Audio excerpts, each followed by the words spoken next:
గిద్దలూరులో స్వచ్ఛాంధ్ర స్వచ్ఛ దివస్ కార్యక్రమంలో ఎమ్మెల్యే ముత్తుమల అశోక్ రెడ్డి పాల్గొన్నారు. మున్సిపల్ కార్యాలయం నుంచి గాంధీ బొమ్మ సెంటర్ వరకు ర్యాలీని నిర్వహించారు. అనంతరం గాంధీ బొమ్మ సెంటర్ వద్ద స్వచ్ఛ ఆంధ్ర ప్రతిజ్ఞ చేశారు.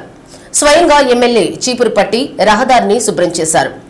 ఎమ్మెల్యే మాట్లాడుతూ పరిసరాలను పరిశుభ్రంగా ఉంచుకోవాలని ప్రజలకు సూచించారు. కార్యక్రమంలో టీడీపీ నాయకులు కార్యకర్తలు పాల్గొన్నారు.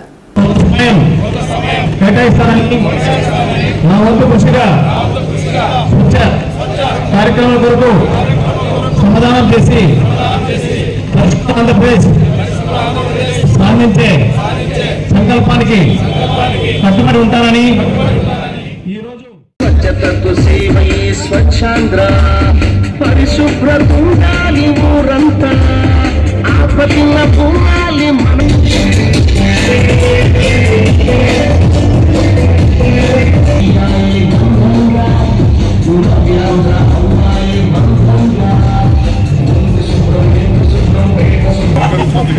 स्वच्छांध्र स्वच्छ निवास स्वच्छांध्र स्वच्छ निवास स्वच्छांध्र